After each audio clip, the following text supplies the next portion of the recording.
کے آئے تو ساتھ ساتھ ایڈ کرتے جائیں گے. ڈسٹریبیوشن آف واٹر جو ہمارے پاس ہے، پانی کی تقسیم کا عمل جو ہے، یہ صاف پانی جو پینے والا ہوتا ہے اس کی بات ہو رہی ہے. تو یہ صاف پینے والا پانی جو ہے یہ ہمیں کہاں سے ملتا ہے؟ یہ ہمیں ٹریٹمنٹ پلانٹ سے ملتا ہے. کیونکہ پانی جو بھی آ رہا ہوتا ہے، جس سورس سے بھی آ رہا ہوتا ہے، وہ ہمارے پاس صاف پانی نہیں آ رہا ہوتا. تو سب سے پہلے ہم پانی کو صاف کرنے کے لیے اسے ٹریٹمنٹ پلانٹ میں بھیجتے ہیں. جو پچھلے چیپٹر میں ہم نے پڑھا بھی تھا ٹریٹمنٹ پلانٹ کے حوالے سے، اور ٹریٹمنٹ پلانٹ کے حوالے سے آپ کو ایک پروجیکٹ بھی دکھایا تھا جو ہماری لیب میں پڑا ہوا تھا. تو اس میں مختلف چیمبرز ہوتے ہیں، ان چیمبر سے پانی ہوتا ہوا آخر میں ڈسٹریبیوشن پلانٹ میں پہنچتا ہے. تو ڈسٹریبیوشن پلانٹ سے پھر آگے وہ تقسیم کیا جاتا ہے گھروں تک پائپ لائن کے تھرو. ٹھیک ہے، تو اس تمام عمل کو کہا جاتا ہے distribution of water. Distribution of water کے ہمارے پاس مختلف میتھڈ ہے. اس میں جو سب سے پہلا میتھڈ ہے اس کو گریویٹی سسٹم کہتے ہیں، اور جو دوسرا میتھڈ ہے اسے گریویٹی اینڈ پمپنگ سسٹم کہتے ہیں، اور تیسرا میتھڈ جو ہے اسے پمپنگ سسٹم کہتے ہیں. تو یہ تین ہمارے پاس میتھڈ ہیں اس کے. جو گریویٹی سسٹم ہے، پانی کی تقسیم کے اس طریقے میں پانی کے ذریعے سورس سے پانی صاف کرنے والے پلانٹ، ٹریٹمنٹ پلانٹ تک، اور اس پلانٹ سے گھروں اور پانی استعمال کرنے کے دیگر مقامات تک پانی کشش ثقل گریویٹی کے زیر اثر پہنچایا جاتا ہے. پانی کشش ثقل اس میں سے کیا مراد ہے کہ جو ہم سیوریج لائن کے لیے پراپر گریڈینٹ دیتے ہیں، سلوپ دیتے ہیں، اسی اصول کو یہاں پر ڈسٹریبیوشن آف واٹر میں بھی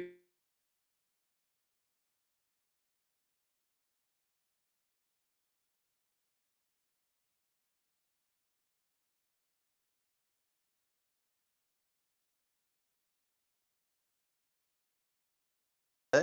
تو اس کو کہتے ہیں گریویٹی سسٹم.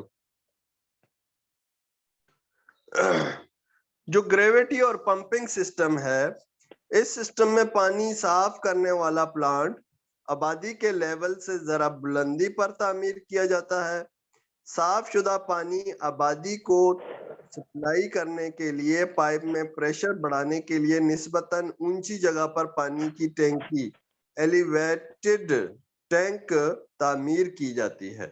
ایک ٹینک بنایا جاتا ہے اس میں جو بلندی پر ہوتا ہے، جہاں سے پائپ میں پانی پریشر کے ساتھ گزرتا ہے، اور آپ کے جہاں پر پانی پہنچانا مقصود ہوتا ہے وہاں پر وہ پانی آسانی کے ساتھ پہنچ جاتا ہے. ٹھیک ہے، تو ایسے سسٹمز کو پھر ہم اگر تو یہ نیچے بنا ہوا ہے، جو آپ کا ٹریٹمنٹ پلانٹ اگر نچلے میدانی علاقے پر بنا ہوا ہے اور پانی آپ نے اوپر والے مقام تک پہنچانا ہے، یا ٹینکی اونچی بنی ہوئی ہے اور ٹینکی تک آپ نے پانی پہنچانا ہے، تو پھر آپ کو پمپنگ کی ضرورت بھی پڑے گی. پھر آپ پمپس لگائیں گے، پمپس کے تھرو پانی کو کھینچیں گے، کھینچ کر پھر اس ٹینکی تک پہنچائیں گے. ٹینکی سے پھر وہ پانی آگے ڈسٹریبیوشن لائنوں میں جائے گا، اور پھر وہ مقام آخر تک پہنچے گا جہاں تک پانی پہنچانا مقصود ہوتا ہے.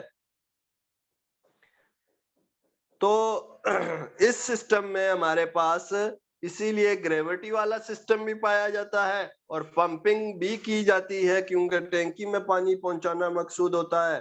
تو لہٰذا اس لحاظ سے اس کا نام رکھا گیا ہے گریویٹی اور پمپنگ سسٹم. ٹھیک ہے، جیسا کہ یہ اسکیچ میں بھی دکھایا گیا. دیکھیں اوپر والی اسکیچ میں ٹینکی وغیرہ نہیں بنائی گئی، جو گریویٹی سسٹم تھا اس میں صرف سلوپ کے تھرو پانی پہنچا رہے ہیں، لیکن یہاں پر یہ ٹینکی بھی بنائی گئی ہے، اور اس ٹینکی کو بھرنے کے لیے پمپنگ کی ضرورت پڑتی ہے. تو اس کے تھرو، اور یہ نیچے لائن اسی طرح سلوپ میں آپ کی لائن چلے گی تو لہٰذا یہاں سے یہ سلوپ کے تھرو بھی پانی جا رہا ہوتا ہے اور اس ٹینکی میں پمپنگ کے تھرو پانی آ رہا ہوتا ہے. تو اسی مناسبت سے اس کا نام گریویٹی اینڈ پمپنگ سسٹم رکھا گیا ہے. اس کے بعد تیسرا سسٹم ہے پمپنگ سسٹم. یہ زیادہ تر میدانی علاقوں کے لیے استعمال کیا جاتا ہے جہاں پر آپ کا پانی براہ راست جو ہے وہ مین پائپوں تک نہ پہنچ سکے اور پھر آپ کیا کریں کہ وہ پمپ لگا کر پانی کا پریشر بنائے اور پانی کا پریشر بنانے کے لیے ضروری ہے کہ ہم وہاں پر پمپ لگا کر اور پمپنگ کر کے پانی کو اوپر والے مقام تک پہنچا سکیں. لہذا تو اس طرح اس میں ہم کیا ہے کہ پمپ استعمال کرتے ہیں اور پمپنگ کے تھرو ہی پانی کو سپلائی تک پہنچایا جاتا ہے. اس میں ایک نقص یہ پایا جاتا ہے چونکہ یہ پمپنگ والا سسٹم ہے اور پمپس جو ہیں وہ بجلی پر چلتے ہیں تو اگر بجلی کا فقدان ہے اور بجلی کی لوڈ شیڈنگ ہو رہی ہے تو پھر ہمارے لیے مسائل تھوڑے سے پیدا ہوتے ہیں کیونکہ پمپ چلیں گے نہیں تو پانی ہمارے مقام آخر تک پہنچے گا نہیں. ٹھیک ہے. اس کے بعد ہے میتھڈ آف واٹر سپلائی. پانی سپلائی کرنے کے ہمارے پاس دو طریقے ہیں.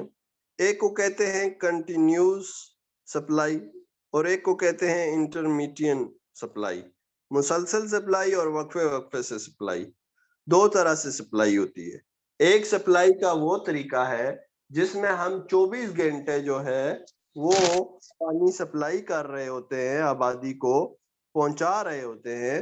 یہ طریقہ بہت بہتر ہے بشرطیہ پانی وافر مقدار میں موجود ہو.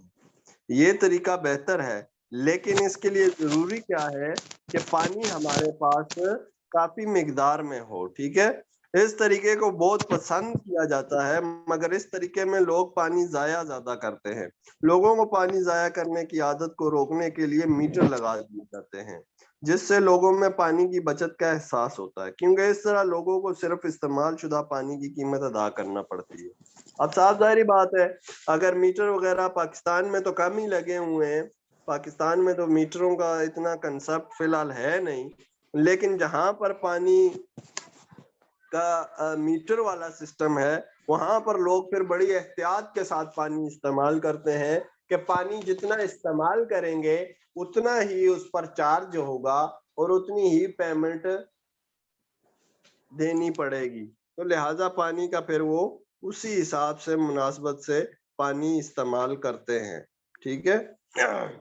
اس کے بعد جو وقفے وقفے سے سپلائی ہے یہ تو نام سے ہی ظاہر ہے کہ اس میں کیا ہے کہ ہم ٹائم ٹو ٹائم پانی سپلائی کر رہے ہوتے ہیں. جیسے کہ ابھی اس نے بتایا یہ اوقات صبح 5 بجے سے دوپہر 1 تک اور شام 4 بجے سے 10 بجے تک رات کو. ٹھیک ہے. یہ پانی کی سپلائی کی جاتی ہے 2 ٹائم میں وقفے وقفے سے. ٹھیک ہے. پہلے ایک وقفے میں پانی چھوڑا جاتا ہے صبح کے ٹائم کیونکہ پانی زیادہ چاہیے ہوتا ہے, لوگوں نے دفاتر جانا ہوتا ہے, لوگوں نے اسکولوں کو جانا ہوتا ہے, یونیورسٹی جانا ہوتا ہے, تو مختلف جگہوں پر یعنی کہ مختلف ایونٹس کے لیے صبح 5 سے لے کر 1 بجے تک پانی درکار ہوتا ہے اور پھر اس کے بعد اس کو بریک دی جاتی ہے. پانی والے جو پمپس وغیرہ ہیں جو ٹیوب ویلز وغیرہ ہیں ان کو روکا جاتا ہے. پھر شام کے ٹائم پر جب واپسی ہوتی ہے تو تب لوگوں نے فریش ہونا ہوتا ہے, نہانا دھونا ہوتا ہے, تو اس ٹائم پر پانی کی مقدار چاہیے ہوتی ہے. تو پھر کیا ہے کہ شام کے وقت 4 بجے سے 10 بجے تک ہمیں پانی کی ضرورت ہوتی ہے. تو ان 2 ٹائموں میں ہم کیا ہے وقفے وقفے سے پانی کی سپلائی کر رہے ہوتے ہیں. ٹھیک ہے. تو یہ 2 میتھڈ تھے ہمارے پاس واٹر سپلائی کے. ٹھیک ہے جی. پانی کے پائپ بچھانے کے طریقے. Method of pipe lay out. ہمارے پاس یہ جو پانی کے پائپ ہم بچھاتے ہیں اس کے مختلف طریقے ہیں, اس کے مختلف میتھڈ ہیں. ان میتھڈ کے اصول کو مد نظر رکھتے ہوئے ہم پائپ لائنیں بچھاتے ہیں. اب وہ میتھڈ کیا ہے؟ ایک میتھڈ کو کہتے ہیں dead end method, dead end طریقہ. دوسرے کو کہتے ہیں gridiron method, gridiron کا طریقہ. تیسرے کو کہتے ہیں سرکولر میتھڈ، سرکولر طریقہ، چوتھے کو کہتے ہیں ریڈیشن میتھڈ، شعاعی طریقہ۔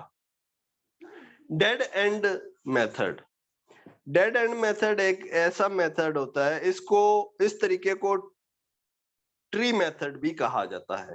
یہ طریقہ ایسے شہروں کے لیے مناسب ہوتا ہے جو بغیر منصوبہ بندی کے بے ترتیب طریقے سے پھیلے ہوئے ہوں۔ اس طریقے میں واٹر ورکس، یہ دیکھیں ڈیڈ اینڈ میتھڈ یہ ہے، ایک مین لائن ہے، اس سے مختلف جگہوں پر آپ کی پائپ لائنیں گزری ہوئی ہیں، مختلف سمت میں، مختلف ڈائریکشن میں، مختلف طریقے سے یہ پائپ لائنیں آگے پہنچی ہوئی ہیں، جو بے ڈنگے سے گھر بنے ہوئے ہیں، بے ترتیبے سے گھر بنے ہوئے ہیں، کوئی آگے ہے، کوئی پیچھے ہے، کوئی دائیں ہے، کوئی بائیں ہے، مختلف جگہوں پر بنے ہوئے ہیں گھر، کسی ترتیب سے نہیں بنے ہوئے، کسی میتھڈ کے اوپر گھر نہیں بنے ہوئے، کوئی پراپر کالونی کے طریقے پر گھر نہیں بنے ہوئے، آگے پیچھے گھر بنے ہوئے ہیں، تو ان کے لیے پھر یہ ڈیڈ اینڈ میتھڈ کو اپلائی کیا جاتا ہے، ٹھیک ہے۔ اس کے بعد ہے گریڈ آئرن میتھڈ، اس طریقے کو ریٹیکولر میتھڈ کہا جاتا ہے۔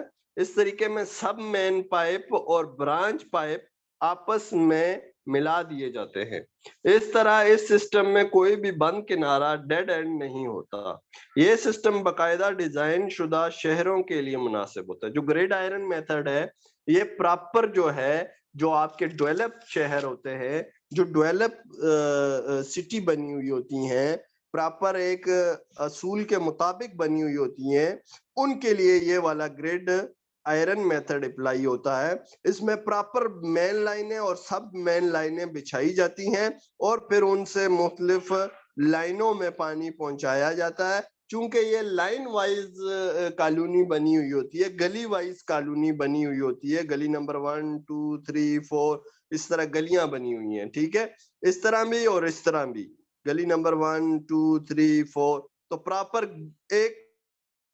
پراپر میتھڈ پر جو کالونی بنی ہوئی ہوگی اس کے لیے گریڈ آئرن میتھڈ جو ہے وہ اپلائی ہوتا ہے، وہ